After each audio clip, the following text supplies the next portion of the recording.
आज हम आप लोगों को केमिस्ट्री का महत्वपूर्ण चैप्टर अम्ल और क्षार एसिड एंड बेस के बारे में बता रहे हैं। अम्ल और क्षार की पहचान कैसे करें? देखिए, अम्ल और क्षार को पहचान करने के लिए 0 से लेकर 14 तक अंक होते हैं। अगर 0 से लेकर 6 तक है तो वह अम्लीय है, एसिड है। और 7 8 से लेके 14 है तो वह क्षारीय है। और 7 है तो वह उदासी है, न अम्लीय है न क्षारीय है। लेकिन पूछ देता है कि इसमें अधिक अम्लीय कौन है, अधिक क्षारीय कौन है। तो इसको हम एक डाटा के द्वारा समझा दे रहे हैं। देखिए, जैसे जैसे पीएच मान 0 से 7 की ओर बढ़ रहा है तो अम्ल की मात्रा जो घट रही है।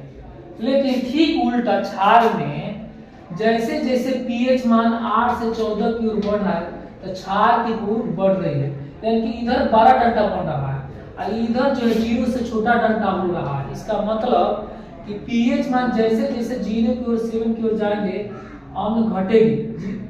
जैसे पीएच मान किसी का 0 है, इसके सामने 12 डंडा है, यानी कि अधिक अम्लीय है। अगर 1 है तो एकदम में थोड़ा कम अम्लीय हो जाएगी, 2 है तो और कम अम्लीय हो जाएगी। इसी तरह 3 रहेगा तो और कम अम्लीय, 7 आते हैं तो एकदम उदासीन हो जाएगी, न वो अम्लीय रहेगी न क्षारीय रहेगी। लेकिन क्षार में उल्टा होता है, 8 वाला कम क्षारीय, 9 वाला अधिक क्षारीय। ये सही है। इसका जो डायग्राम है, जैसे जैसे मान बड़ा होगा तो क्षारीय गुण बढ़ती जाएगी। लेकिन इसमें ठीक उल्टा है, अम्ल का मान जैसे जैसे 12 अंक की हो जाएगा वैसे वैसे घटेगा। इसको आपको याद कर लेना है। अब देखिए, यहाँ पर लिख भी दिए कि पीएच मान 0 से 6 वाले अंक अम्लीय कहलाते हैं, 8 से 14 वाला क्षारीय कहलाते हैं। कुछ चीजों का पीएच मान दिए हैं। पीएच मान 1 अमाशय अम्लीय, जो हमारे पेट से जो हाइड्रोक्लोरिक अम्ल निकलता है एकदम में अम्लीय होता है, इससे अधिक कोई अम्लीय ना होता है।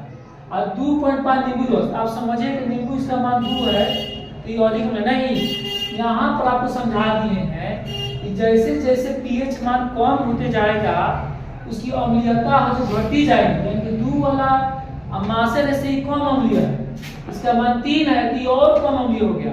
4 वाला टमाटर और कम अम्लीय हो गया। पसीना अम्लीय होता है लेकिन इन सबसे कम होता है।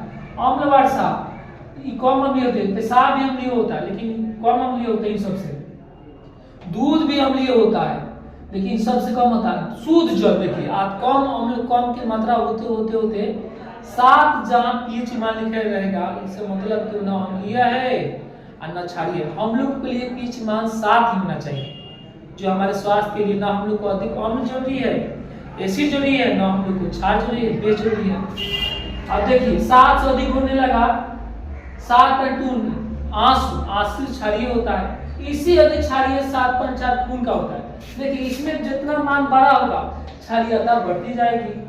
पीत, हमारे शरीर से जो लार जो है पीत होता है, तो देखो सबसे अम्ल जो हमारे पेट से निकलता है, शरीर से, सबसे बड़ा पीत जो है शरीर से निकलता है। इसीलिए हम लोग खाना चबा करना चाहिए, क्योंकि अम्ल को पीत जो है क्या करता है, पचाता है। और चूना जल का पीएच मान कितना होगा, 11। तो हमको पूरा विश्वास है कि आप किसी भी एग्जामिनेशन में से अम्ल और क्षार से प्रश्न आएगा तो आप इसको सॉल्व जरूर